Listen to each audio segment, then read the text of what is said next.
Good morning. आज हम करते हैं कक्षा 7 की पाठ्यपुस्तक हमारा राजस्थान का 8वां लेसन, आज़ादी से पूर्व राजस्थान में सामाजिक शैक्षणिक सुधार। देखिए, इस पुस्तक में ये लेसन है वो जूही के द्वारा अपनी माँ से आखातीज पर हुए विवाह की स्थिति के बारे में प्रश्न पूछकर हो रहा है। उसकी माँ इस विवाह के प्रश्न को देखकर रिवाजों और परंपराओं के बारे में बताती है और ये परंपराएं हमारे समाज में कौन कौन सी थी, क्या क्या रही हैं, कैसे कैसे इन पर प्रतिबंध लगाने का प्रयास किया गया, कौन सी ठीक थी, कौन सी गलत थी, ऐसी चीज़ों का इसमें समावेश किया गया। देखिए, हमारा समाज है वो प्राचीन काल से वर्ण व्यवस्था पर आधारित था। तो प्राचीन काल में जब ये वर्ण व्यवस्था पर आधारित जातिगत स्वरूप था और ये जातिगत स्वरूप था वो श्रम और कार्य विभाजन पर आधारित था और व्यवस्था भी सकारात्मक थी। ठीक है, यानी श्रम विभाजन और कार्य विभाजन था। धीरे धीरे ये कार्य विभाजन स्वरूप बदल गया और ये पूरी तरीके से जन्म आधारित व्यवस्था बन गई। इसमें धीरे धीरे सकारात्मकता की बजाय नकारात्मकता का समावेश होता चला गया। ठीक है, और ये जो व्यक्ति के जीवन पर सीधा प्रभाव डालने लगा। ठीक है, क्योंकि सकारात्मक है तो व्यक्ति है उसके मस्तिष्क को खुलापन और शांति देती है, लेकिन वही नकारात्मकता कई दोषों को, विकृतियों को जन्म देती है। उस समय जो विवाह था वो एक सामाजिक व्यवस्था का एक मजबूत रूप थी। इसी के चलते कुछ परंपराओं और मान्यताओं का सही रूप प्रासंगिक नहीं रहा और उसके विकृत रूप ने समाज में समस्याओं को जन्म दे दिया। तो ऐसी समस्याएं कौन सी थी, उनको दूर करने के लिए हमारे ब्रिटिश शासकों ने या हमारे खुद के समाज सुधारकों ने क्या प्रयास किए। ठीक है, तो देखिए, सामाजिक सुधार। देखिए, राजस्थान में सन 1818 से 1947 तक ब्रिटिश शासन का प्रभाव रहा है। देखिए, यहाँ जो ये 1818 से 47 तक की बात है, ये यहाँ थोड़ी सी मैं क्लियर कर दूँ कि ये 1818 का जो वर्ष है वो राजस्थान के इतिहास में अपना एक अलग महत्व रखता है, क्योंकि इस 1818 के वर्ष में राजस्थान की अधिकतम रियासतों ने ब्रिटिश शासन से संधियाँ स्थापित कर ली थी। इन संधियों के अंदर सबसे पहली संधि थी वो नवंबर 1817 के अंदर करौली रियासत ने कर थी। ठीक है, यानी अंग्रेज़ों से संधि करने वाली पहली रियासत कौन सी थी? करौली थी, जिन्होंने 1817 के अंदर संधि कर ली। और इसी रूप में सिरोही है वो अंतिम रियासत थी जिन्होंने ये संधि की थी। करौली के शासक थे हरबख्शपाल सिंह और सिरोही के शासक थे महाराव शिव सिंह, जब ये संधि हुई थी तब। ठीक है, तो अब ये ब्रिटिश सरकार क्या थी कि सभी मुद्दों को अपनी हस्तक्षेप की नीति के चलते सीधे जनता से सामाजिक और धार्मिक मामलों में हस्तक्षेप नहीं करना चाहती थी। यानी वो हमारे शासक थे, ठीक है, और हमें हर तरीके से वो शोषण करते भी रहे थे, लेकिन हमारे सामाजिक धार्मिक मामलों से वो अलग रहना चाहते थे। इसलिए पहले उन्होंने आवश्यक सुधारों से संबंधित काम जैसे शिक्षा को लेकर सामाजिक सुधार के क्षेत्र में काम करना शुरू कर दिया। स्वामी विवेकानंद और दयानंद सरस्वती के प्रयास राजस्थान के लिए बेहद महत्वपूर्ण रहे। रियासत काल में राजपूताना के विभिन्न शासकों ने भी सामाजिक कुरीतियों को दूर करने के प्रयास किए। तो इन्हीं कुरीति में एक कुरीति है सती प्रथा।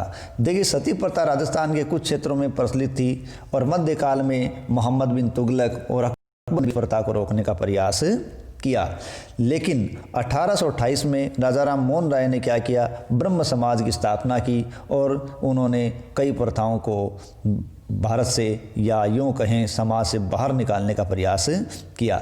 ब्रिटिश काल में राजा राम मोहन राय ने प्रयास किए। उन प्रयासों से प्रेरित होकर 1829 में लॉर्ड विलियम बेंटिंग ने कानून बनाया और सती प्रथा को गैर कानूनी घोषित कर दिया। कब? 1829 के अंदर। और ऐसा माना जाता है कि राजस्थान के अंदर सर्वप्रथम जयपुर राज्य में जो सवाई जयसिंह द्वितीय थे, उन्होंने भी सती प्रथा को दूर करने का प्रयास किया था और कानून प्रयास लाए थे। इसके पश्चात कोटा, जयपुर और मेवाड़ भी सती प्रथा के लिए कानून बनाने वाले राज्यों में शामिल रहे थे। नेक्स्ट है कन्यावध। देखिए, राजस्थान के अंदर सर्वप्रथम कोटा राज्य था जिन्होंने कन्यावध को गैर कानूनी घोषित किया और इस समय जो राजशासक कौन थे?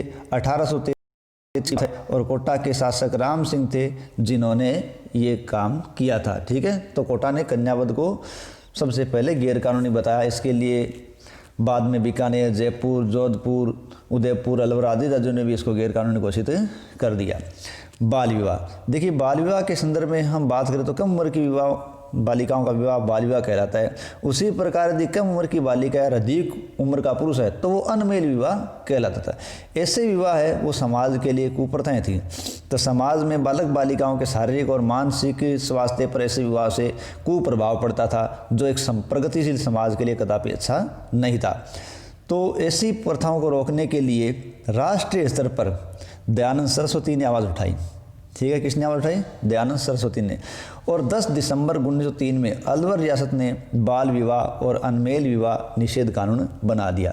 यानी किस रियासत ने बनाया? 10 दिसंबर 1903 को अलवर रियासत ने बाल विवाह और अनमेल विवाह निषेध कानून बनाया था। ठीक है, देखिए यहाँ हम एक बात करना जरूरी समझते हैं कि हरविलास शारदा ने 1929 में बाल विवाह अवरोधक अधिनियम पारित करवाया था। ठीक है, जिसके अंतर्गत लड़के की आयु 18 वर्ष और लड़की की आयु 14 वर्ष शादी के लिए निर्धारित की गई थी। ठीक है, नेक्स्ट दास प्रथा। देखो भारत में दास प्रथा है वो प्राचीन काल से रही है और राजस्थान भी इससे कोई अलग नहीं था। मुगलों के आगमन के बाद इस प्रथा को यानी दास प्रथा को और ज़्यादा बढ़ावा मिल गया। दासों की संख्या है उसके आधार पर कुल और परिवारों की प्रतिष्ठा उच्चता का भी आकलन होने लगा। यानी जिसके पास जितने ज़्यादा दास है वो उतना ही सशक्त माना गया था। ये शासक सामंतों और धनिकों के यहाँ सेवा शुश्रूषा के लिए रहते थे। यानी शासकों, सामंतों, धनिकों की सेवा करना ही दासों का काम था। इसलिए इनकी सामाजिक स्थिति बिल्कुल भी अच्छी नहीं थी।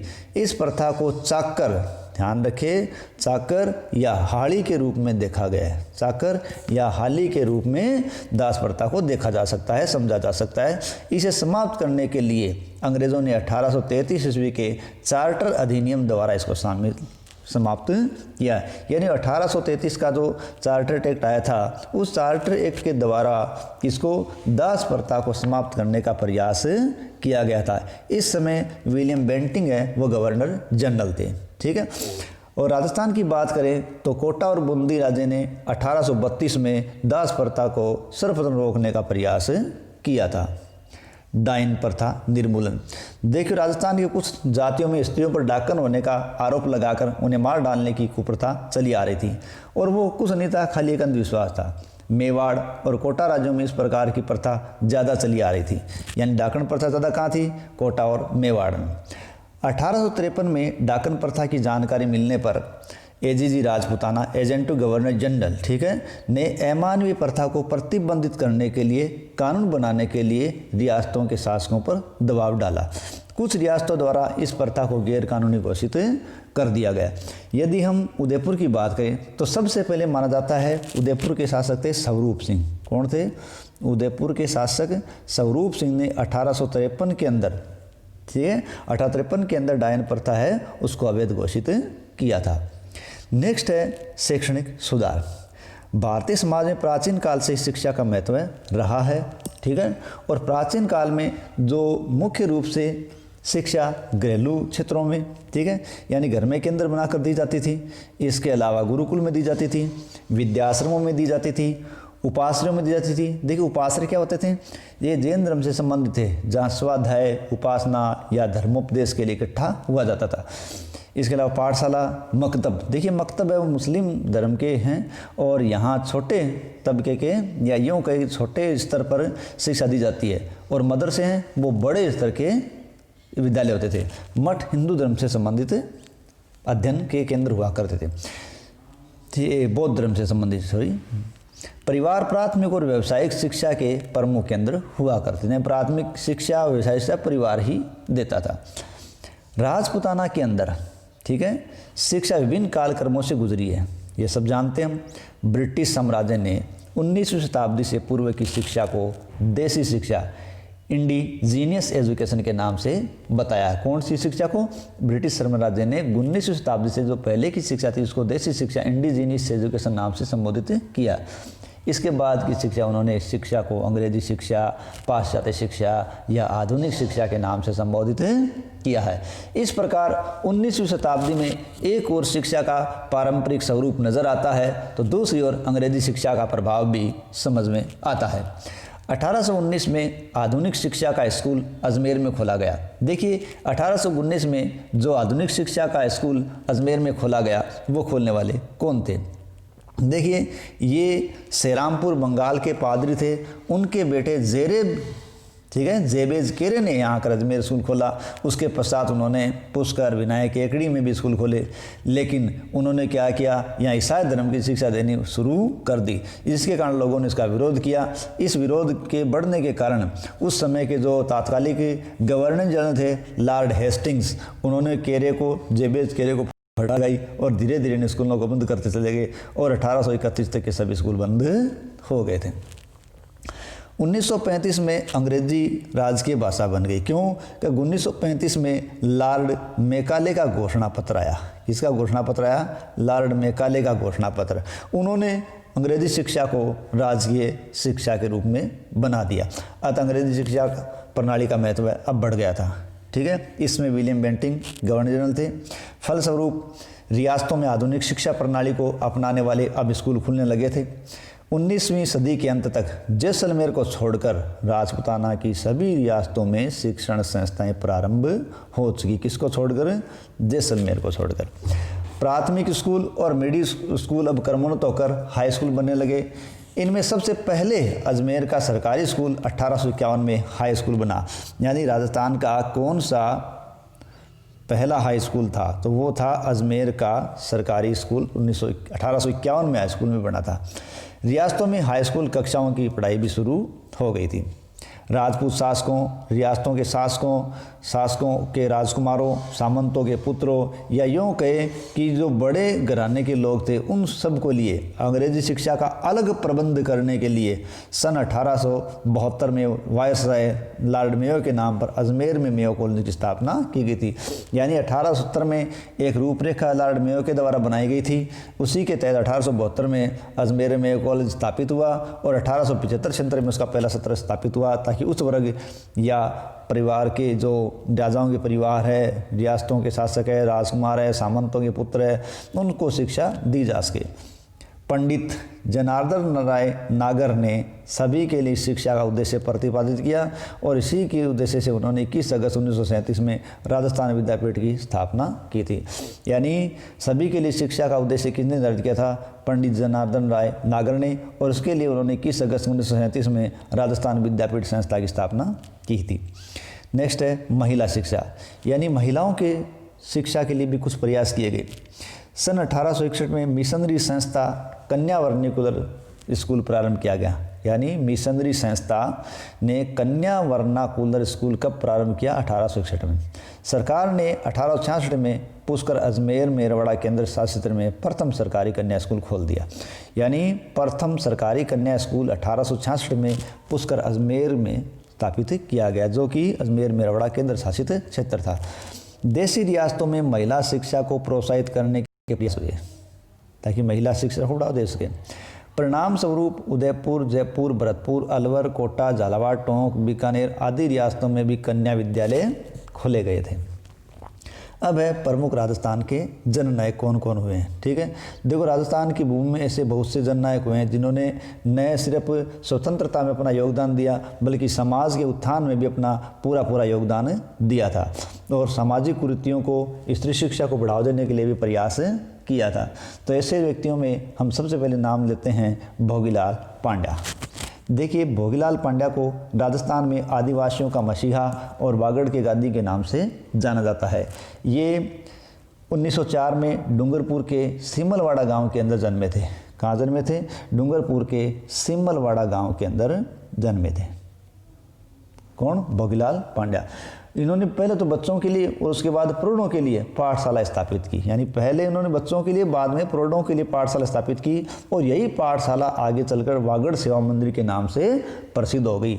लेकिन बाद में सरकार ने इसे बंद करवा दिया तो ये सेवा संघ के नाम से भी बाद में चली रही। अब है नाना भाई खांट जो भील थे और शेंगा भाई कालीबाई। ठीक है, देखिए डूंगरपुर राज्य में जन जागृति हेतु सेवा संघ द्वारा पाठशालाएं खोली गई थी। ठीक है, मैंने कहा था कि बांगड़ सेवा मंदिर जब बंद हो गया, भोगीलाल पांडे द्वारा स्थापित था, उसके बाद सेवा संघ की स्थापना हुई थी।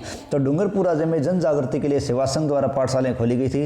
राज्य के पुलिस अधिकारी ने नानाबाई को पाठशाला बंद करने का आदेश दिया, लेकिन उन्होंने ऐसा करने से मना कर दिया, इसलिए नानाबाई खांट है उनको मार दिया गया। तो उनकी हत्या करने के बाद क्या हुआ, नानाबाई खांट के शहीद होने के बाद पाठशाला के दूसरे अध्यापक सेंगाबाई को भी फौज ने क्रूरता से पीटा और उन्हें वाहन के पीछे घसीट कर ले जाने लगे। किसी ने इसका विरोध नहीं किया, लेकिन उस समय 13 वर्षीय एक भील बालिका जो खेत से घास काट कर आई थी, उसके हाथ में दरांती थी, उसने उस भीड़ को चीरते हुए और बंधे हुए अपने गुरु को जो वाहन के पीछे बंधे थे उस रस्सी को काट दिया और उन्हें बचा लिया। वाहन में बैठे फौजी ने कालीबाई पर गोली चला दी और उसकी हत्या कर दी। इस प्रकार जो कालीबाई है वो अपने गुरु की बचाव के लिए शहीद हो गई। अल्पायु में यह बालिका शहीद हुई। नानाबाई खांट, सेंगाबाई, कालीबाई आदि के त्याग ने शिक्षा की स्थिति को मजबूत करने में महत्वपूर्ण भूमिका निभाई। ऐसा कहा जाता है कि जब कालीबाई के मरने की या शहीद होने की सूचना भीलों को मिली तो भीलों ने मारू ढोल बजा दिया, और मारू ढोल बजाने का मतलब था अब भील मरने मारने पर उतारू हो गए। ऐसा होते ही जो लोग आए थे सैनिक, जो ब्रिटिश सैनिक, वो वापस भाग गए थे। तो आज भी कालीबाई का स्मारक है वो रास्तापाल गांव के अंदर बना हुआ है। करणी सिंह, देखिए बीकानेर के अंतिम आधिकारिक महाराजा के रूप में करणी सिंह थे। ठीक है, जिनका जन्म 1924 में हुआ था, और ये 1952 से 77 तक 25 साल तक लोकसभा के सदस्य रहे। कितने साल? 25 साल। इनके द्वारा बालिका शिक्षा के लिए सराहनीय प्रयास किए गए। सह शैक्षणिक गतिविधियों के उन्नयन हेतु खेलकूद, निशानेबाजी को प्रोत्साहित किया गया और छात्रवृत्ति की शुरुआत भी की गई थी। ठीक है, हीरालाल शास्त्री, देखिए हीरालाल शास्त्री का जन्म है वो 24 नवंबर 1899 को जोबनेर जयपुर में एक किसान परिवार में हुआ था।